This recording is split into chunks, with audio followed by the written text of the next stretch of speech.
হামিদ একজন ধনী ব্যবসায়ী ছিল। ওর পরিবারে ওর বেগম রাজিয়া আর মেয়ে হিনা ছিল। আপু, এই দেখো। আরে বাহ হিনা, তুই এত সুন্দর ড্রয়িং করেছিস। এটা তুমি, ওটা আম্মি, আর এটা আমি, আর এটা হলো আমাদের বাড়ি। কিন্তু আমাদের বাড়ি তো সাদা, তুই নীল রং করেছিস কেন? আসলে আব্বু, আমার নীল রং খুব ভালো লাগে, তাই আমি বাড়িটা নীল রং করেছি। আমার মেয়ের যখন নীল রং পছন্দ, তখন আমি কালকেই আমার বাড়ি নীল রং করব। তুমিও কি এসব বাচ্চাদের মতো কথা শুনছো? আরে বেগম সাহেবা, যখন আমার গুড়িয়ার নীল রং পছন্দ, তখন এটা আমার দায়িত্ব আমার বাড়িটা নীল রঙেরই করব। আর আমি আজই রং করার মিস্ত্রিকে ডাকবো। তোমাদের দুজনের সামনে আমার কথা টেকে নাকি? যা তোমার ইচ্ছে, তুমি বাড়িতে নীল রং করাও বা হলুদ। রাজিয়ার মনে হচ্ছিল এটা শুধু বাচ্চার জেদ, কিন্তু হামিদের কাছে ওর মেয়ের সব জেদ প্রয়োজনীয় ছিল। হামিদ পুরো বাড়িটা নীল রঙের করে দিল। কেমন হয়েছে মা? ঠিক যেমনটা আমার পছন্দ তেমন। এই না হলো কথা। আব্বু, আমরা অনেকদিন কোথাও ঘুরতে যাইনি। আমার সব বন্ধুরা ওদের আম্মি আব্বার সাথে শহরে গেছে। তোমার এই ইচ্ছাটাও আমি তাড়াতাড়ি পূরণ করে দেব। আমরা তিনজন কালকেই কোথাও ঘুরতে যাব। আম্মি, রেডি হই নাও, কাল আমরা যাচ্ছি। কোথায়? ঘুরতে। রাজিয়া, ওর খুব ঘুরতে যেতে ইচ্ছে করছে, তাই কালকেই যাব। ঠিক আছে। পরের দিন সকালে হামিদের পরিবার ওদের গাড়ি করে বেরিয়ে পড়ল। ওরা একটা অ্যামিউজমেন্ট পার্কে গেল। ওখানে হিনা খুব খেললো। সকাল থেকে বিকেল অবধি তিনজন এনজয় করলো। আর তারপর বিকেলে তিনজন গাড়িতে উঠে পড়ল। রাতের অন্ধকারে হামিদ হাইওয়েতে গাড়ি চালাচ্ছিল। তখনই হঠাৎ একটা ট্রাক ওদের গাড়িতে ধাক্কা মারলো।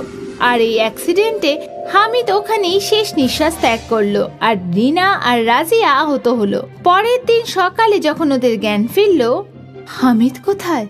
ওনাকে বাঁচাতে পারিনি। আর আমার মেয়ে হিনা? ও শুধু একটু চোট পেয়েছে, ও বাইরে আছে।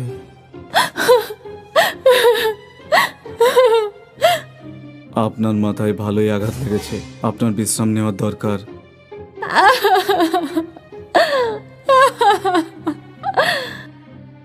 এখন রাজিয়ার হিনার এই দুনিয়াতে কেউ ছিল না।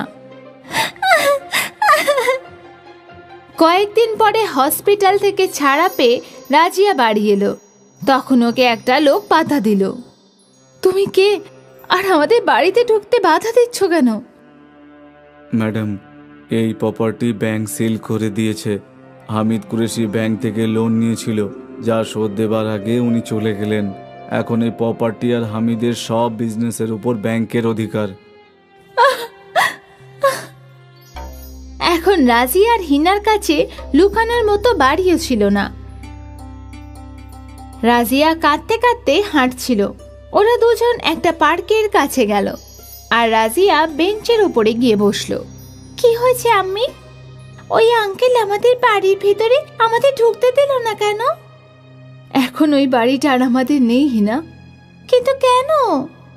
এই সব তো শুধু তোর আব্বাই জানে। তো এখন আমরা কোথায় থাকবো? জানি না। রাজিয়া কাঁদছিল। ওর কান্নার আওয়াজ একজন মহিলার কানে গেল। ওনার নাম রুকসানা, রাজিয়ার বান্ধবী। রুকসানা রাজিয়ার কাছে এলো। রাজিয়া, তুই এভাবে কাঁদছিস কেন? রুকসানা। রাজিয়া কাঁদতে কাঁদতে ওর বান্ধবীকে দুঃখের কথা বলল। হায় আল্লাহ, আমি ভেবেছিলাম ওপরওয়ালা শুধু আমাকে কষ্ট দিয়েছে, কিন্তু তোর কষ্ট তো আমার থেকেও বেশি। আমার স্বামী আমাকে ছেড়ে অন্য কারোর কাছে চলে গেছে, কিন্তু তোর কাছে তো তোর মেয়ে আছে। এখন বুঝতে পারছি না আমি কি করব, কোথায় থাকবো। রাজিয়া, তুই আমার সাথে থাকতে পারিস। ধন্যবাদ তোকে, অনেক অনেক ধন্যবাদ রুকসানা। আমি তোর খারাপ সময় কাজে এসেছি, এটাই যথেষ্ট। আমি এখানেই কাছে একটা ঝুপড়িতে থাকি, আর এখানেই পার্কের বাইরে কাবাব বিক্রি করি। চল আমার সাথে। রুকসানা রাজিয়া আর হিনাকে ওর বাড়িতে নিয়ে গেল। এই বাড়িতে শুধু একটাই ঘর আছে, খুব ভালো। রুকসানা দুজনকে খাবার বেড়ে দিল, আর ওরা মা মেয়ে পেট ভরে খাবার খেলো। আর ওরা ওই ঝুপড়িতে ঘুমিয়ে পড়ল। পরের দিন সকালে রুকসানা তাড়াতাড়ি উঠে কাবাব বানানোর প্রস্তুতি শুরু করলো। আমাকেও ডেকে দিতিস, তুই গভীর ঘুমে ঘুমোচ্ছিলিস, ভাবলাম তোকে কষ্ট দেব কেন।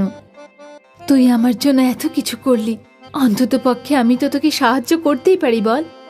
আর তারপর রাজিয়া ও রুকসানার সাথে কাবাব বানানো শুরু করলো। তুই তো খুব ভালো কাবাব বানাস। হিনার আব্বু এই কথা বলতো, আমার কাবাব উনি খুব পছন্দ করতেন।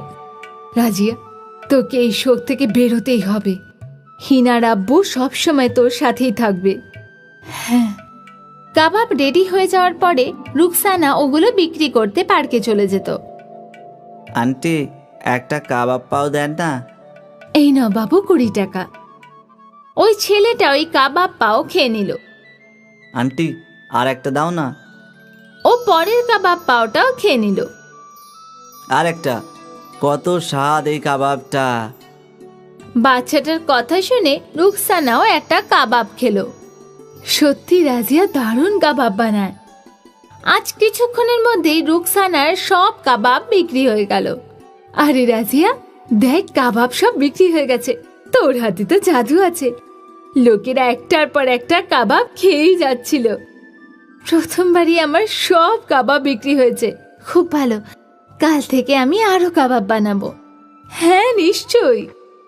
পরের দিন সকালে রাজিয়া বেশি কাবাব বানালো, আর আজ ও সব কাবাব ঝট ঝট বিক্রি হয়ে গেল। যারাই কাবাব খাচ্ছিল সবাই প্রশংসা করছিল। এই ঘটনা পরের কয়েকদিন অবধি চলতে লাগলো। তারপরে একদিন রুকসানার শরীর খারাপ হয়ে গেল। ওর খুব জ্বর হয়েছিল। রুকসানা, আজকে তুই রেস্ট নে। তাহলে এই কাবাব কি বিক্রি করবে? আমি। হিনা, তুই মাসের খেয়াল রাখিস। ঠিক আছে আম্মা। কিন্তু তুই এসব কি করে করবি? যেভাবে তুই রোজ করিস। চিন্তা করিস না, আমি পারবো। রাজিয়া কাবাব পাও নিয়ে পার্কের বাইরে দাঁড়ালো। এক এক করে অনেক খরিদ্দার কাবাব পাও কিনলো। তারপর একটা লোক রাজিয়ার কাছে এলো। আপা, এই কাবাব কোথা থেকে কেনেন আপনি? আমরা কিনি না, আমি নিজে এগুলো বানাই। এত টেস্টি কাবাব আমি কখনো খাইনি। আমি সুশান্ত, আমি একটা ইভেন্ট কোম্পানিতে কাজ করি। আপনি কি আমার ইভেন্টের জন্য এইরকম কাবাব বানিয়ে দেবেন? হ্যাঁ হ্যাঁ, কেন দেব না। সুশান্ত রাজিয়াকে ওর কার্ড দিয়ে দিল। আপনি আমাকে কাল সকালে ফোন করবেন, আমি আপনাকে রোজকার অর্ডার দিয়ে দেবো, আর আপনার লোকেরা আপনার বাড়িতে টাকা দিয়ে কাবাব নিয়ে যাবে। ঠিক আছে। এইটা শুনে রাজিয়া খুব খুশি ছিল। রাতে বাড়ি ফিরেই ও সব কথা রুকসানা আর হিনাকে বলল। এটা তো খুব ভালো খবর রাজিয়া। পরের দিন সকালে রাজিয়া সুশান্তকে ফোন করলো আর ও 1000টা কাবাবে অর্ডার দিল। রাজিয়া, রুকসানা আর হিনা মিলে কাবাব বানালো, আর তারপর কোম্পানির লোকেদের কাবাব দিয়ে টাকা নিয়ে নিল। এই ব্যবসা চলতে লাগলো। সুশান্ত রাজিয়াকে রোজ কাবাবে অর্ডার দিত। রাজিয়া আর রুকসানার রোজগার বেড়ে গেছিল। ওরা দুজনে মিলে একটা বড় বাড়ি কিনলো। হিনা আবার স্কুলে যাওয়া শুরু করলো। রাজিয়া আর রুকসানা আরো অনেক মহিলাদের কাজে রেখেছিল। আর এইভাবে কাবাব পাও 3 জনের ভাগ্য বদলে দিল। মিনু আর রাজু মহারাষ্ট্রের একটা গ্রামে থাকতো। ছোট্টবেলাতেই ওদের মা বাবার মৃত্যু হয়ে যায়, আর সেই কারণে তাদের দিদা ওদের পালন পোষণ করে। গরিবের কারণে ওদের বাড়িতে গ্যাস সিলিন্ডার ছিল না। 3 জন সকাল সকাল জঙ্গলে কাঠ কাটতে যেত। মিনু, তুই এখনো পর্যন্ত কতগুলো কাঠ বেছেছিস? আমি তো 15টা লাঠি কেটেছি বুদ্ধু, আর তুই এখনো অব্দি শুধু 10টাই কেটেছিস। ঠাকুমা, ও মিথ্যে কথা বলছে। ও শুধু 10টা কাঠই বেচেছিল, আর আমার 5টা কাঠ চুরিও করেছিল। তোমরা দুজন ঝগড়া করা বন্ধ করো। একে অপরের সঙ্গে প্রতিযোগিতা কেন করো? নিজের নিজের কাজ করো আর তাতেই খুশি থাকো। একদিন সবাই, রাজু, মিনু আর ওদের দিদা, লাকড়ি তুলতে গেল। তখনই ওরা কারোর আওয়াজ শুনতে পেল। এই আওয়াজ তো পুকুরের দিক থেকে আসছে। চলো আমরা গিয়ে দেখি। কোনো বিপজ্জনক পশু থাকলে তখন? সোনা, যাদের দরকার তাদের সাহায্য করা উচিত। আমাদের কমপক্ষে একবার তো দেখে আসাই উচিত। যে কে এভাবে চিৎকার করছে।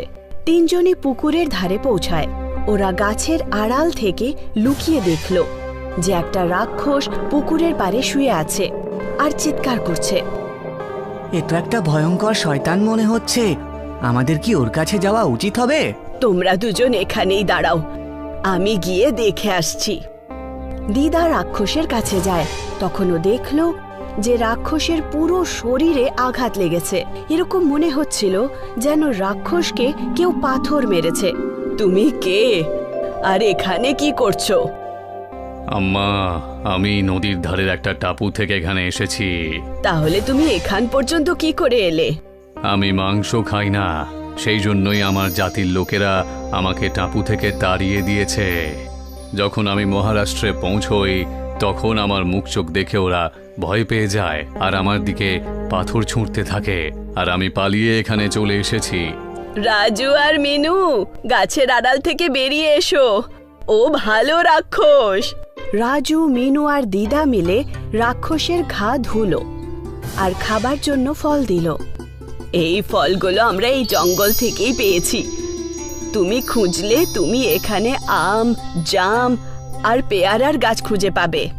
তারপর দিদা, রাজু আর মিনু যখনই লাকড়ি তুলতে জঙ্গলে যেত, রাক্ষসের সাথে দেখা করে আসতো। কিন্তু একদিন একজন সরকারি পুলিশ ইন্সপেক্টর তিনজনকে দাঁড় করালো। শোনো তোমরা তিনজন, আজকের পর এই জঙ্গলে একদম আসবে না।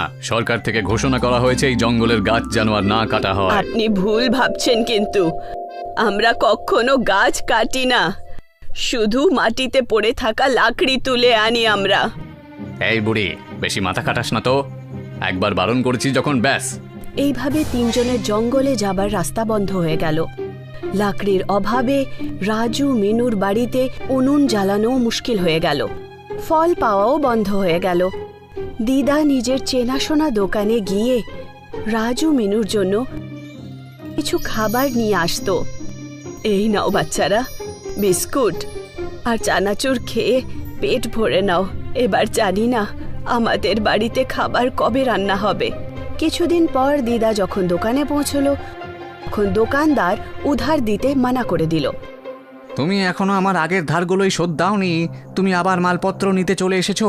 এরকম করে তোমার জীবন কিভাবে কাটবে শুনি? একটা কাজ করো, বাচ্চাদের নিয়ে মুম্বাই শহরে চলে যাও আর ওখানে গিয়ে কিছু কাজকর্ম করো। দিদা বাড়ি ফিরে এসে সমস্ত কথা রাজু আর মিনুকে বলল। বাচ্চারা, তোমরা কি মুম্বাই যাবে? হ্যাঁ দিদা, মুম্বাই যাব। মুম্বাই দেখতে তো আমি খুব এক্সাইটেড। কিন্তু ঠাকুমা, ব্যবসা করার জন্য আমি টাকা পয়সা কোত্থেকে পাবো? তোমার দাদুর অন্তিম চিহ্ন এই মঙ্গলসূত্র আমার কাছে আছে। একে বন্ধক রেখে কিছু টাকা পয়সা তো পেয়েই যাব। রাজু, মিনু আর দিদা মুম্বাই চলে এলো, কিন্তু ওরা বুঝতেই পারছিল না যে ওরা কি জিনিসের ব্যবসা করবে। ঠাকুমা, মুম্বাইতে বড়াপাউই হলো বিখ্যাত। বড়াপাউয়ের একটা দোকান করি। না, বড়া পাও তো সব জায়গাতেই পাওয়া যাচ্ছে। আমরা লুচি তরকারির ঠেলা লাগাবো। না, সিঙ্গারা আর ব্রেড পকোড়া। না, চাউমিন আর ডোসা। চাউমিনের ঠেলা লাগাবো, কারণ চাউমিনের ঠেলা এখানে কম আছে। অন্যদিকে রাক্ষস জঙ্গলে খুব চিন্তিত ছিল। ও জঙ্গলে রাজু, মিনু আর দিদার অপেক্ষা করছিল। বুঝতে পারছি না রাজু, মিনু আর ঠাকুমা আমার সাথে দেখা করতে কেন আসছে না। আর ওরা আবার আমাকে ভয় পাচ্ছে না তো, নাকি আবার আমার ওপর রাগ করেছে? অন্তত একবার ওদের সঙ্গে আমার দেখা করতে যাওয়া উচিত। একদিন রাক্ষস জঙ্গলের বাইরে বেরোনোর চেষ্টা করল, কিন্তু সরকারি অফিসারের নজর তার উপরে পড়ল। ও বন্দুক নিয়ে রাক্ষসের পেছনে দৌড়ল। রাক্ষস পুকুরে ঢুকে পড়ল আর ও জলের ভেতরে শ্বাস আটকে নিজের প্রাণ বাঁচালো। অফিসার যখন চলে গেল, তখন রাক্ষস বাইরে বেরিয়ে এলো। তাই যাই হোক, মিনু, রাজু আর ঠাকুমার সাথে যে করেই হোক একবার দেখা করতে হবে। ওদের আবার কোনো বিপদ হলো না তো? ওরা তিনজনই খুবই চিন্তিত ছিল, কারণ মুম্বাইতে ওদের চাউমিনের ব্যবসা ভালো চলছিল না। ওদের ঠেলার কাছে আরও দুজন ঠেলাওয়ালা চাউমিন বিক্রি করত। রাজু, তুই বাড়ি চলে যা আর জমিদারদের খেতে কাজ করে নিস। এখানে মুম্বাইতে আমাদের তিনজনের খরচা চালানো মুশকিল। আর আমাদের দুজনের ব্যাপারে যদি বলি তাহলে মিনু আর আমি এখানকার কাজ সামলে নেব। রাজু গ্রামে ফিরে এলো। রাক্ষস কাকুর সাথে দেখা হয়েছে, বেশ অনেক দিন হয়ে গেল। ওনার সাথে দেখা করে আমার অসুবিধের কথা জানানো উচিত। একদিন রাত্রিবেলা রাজু গাছের আড়ালে বসে পড়ল আর সরকারি অধিকারীর ঘুমানোর অপেক্ষা করতে লাগলো। যখনই অফিসারের ঘুম পেল, রাজু পা টিপে টিপে জঙ্গলে চলে গেল। রাক্ষস একটা গাছের ওপরে লুকিয়ে থাকত। যখনই রাক্ষস রাজুকে দেখল, ও গাছ থেকে লাফিয়ে পড়ল। তুমি তো আমাকে ভয় পাইয়ে দিয়েছিলে কাকু। আচ্ছা বলো, কেমন আছো তা বলো আগে। জীবন একদমই ভালো কাটছে না বাছা। সরকারি অফিসাররা এখানে প্রায়ই আসছে, আর ওদের থেকে আমায় লুকিয়ে লুকিয়ে থাকতে হচ্ছে। তা তোমরা কোথায় চলে গিয়েছিলে? কতদিন পর তোমাদের সাথে আমার আবার দেখা হলো। আমরা মুম্বাইতে চলে গিয়েছিলাম। ঠাকুমা আর মিনুও ওখানেই আছে। ওখানে ব্যবসা আসলে ভালো চলছে না তো, সেই জন্যই আমি আবার ফিরে এসেছি। তা তুমি কিসের ব্যবসা শুরু করেছো? আমি চাউমিনের একটা দোকান দিয়েছি। চাউমিন তো আমার খুব ভালো লাগে, আর ব্রেড পকোড়া আমি আরো বেশি ভালোবাসি। আমার মা আমাকে চাউমিন পকোড়া খাওয়াতো। চাউমিন পকোড়া? হ্যাঁ, চাউমিন তৈরি করার পরে ওটাকে বেসমে দিয়ে ভালো করে তেলে ভেজে নাও, তাহলেই তো রেডি হয়ে যায় পকোড়া চাউমিন। তাহলে তো ঠাকুমা পকোড়া চাউমিন বিক্রি করতে পারে। ঠিক বলেছ, সাধারণ চাউমিন তো সবাই বিক্রি করছে, কিন্তু তুমি যদি পকোড়া চাউমিন বিক্রি করা শুরু করে দাও তাহলে তোমার বিক্রি অনেক বেড়ে যাবে।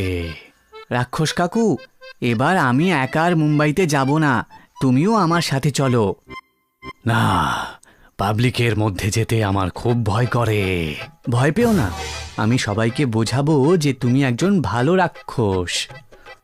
রাজু পরের দিন সরকারি অফিসারের সাথে কথা বলল। কাকু, জঙ্গলে একটা শয়তান থাকে, তুমি দয়া করে ওকে আমার সঙ্গে যেতে দাও। শয়তান আমাদের সবার জন্য বিপজ্জনক, তাই আমি ওকে প্রাণে মেরে ফেলবো। আপনি আমার কথা বিশ্বাস করুন, ওই শয়তানটা তো মাংস পর্যন্ত খায় না, আর সেই জন্যই ওই জাতির লোকেরা ওকে টাপু থেকে বের করে দিয়েছে। তারপর ও যখন মানুষের মধ্যে আসে তখন আমরা মানুষরা ভয় পেয়ে যাই আর ওকে পাথর মারতে শুরু করে দিই। মনে হচ্ছে ওই শয়তানটার সাথে ভীষণ অন্যায় হয়েছে। ঠিক আছে, তুমি ওকে সঙ্গে করে নিয়ে যেতে পারো। এইভাবে রাজু রাক্ষসকে জঙ্গল থেকে বাইরে বের করলো। সমস্ত গ্রামবাসীরা রাজুকে রাক্ষসের সাথে দেখে অবাক হয়ে গেল। তারপর রাজু রাক্ষসকে নিয়ে মুম্বাই চলে এলো, আর ও রাক্ষসকে ঠেলায় দাঁড় করিয়ে দিল। এবার ঠেলায় অনেক লোক আসতে শুরু করলো। ওরা রাক্ষসের দর্শন করত আর পকোড়া চাউমিন খেত। এইভাবে রাজু, মিনু আর দিদার কাছ থেকে পয়সার অভাব কম হয়ে গেল, আর ওরা খুব খুশি জীবন কাটতে লাগলো। যদি ওরা তিনজন রাক্ষসের সাহায্য না করত, তাহলে আজ ওরা রাক্ষসের সাহায্যে পয়সা ইনকাম করতে পারত না। তবেই তো বলা হয়, ভালো কর্মের ফল ভালোই হয়।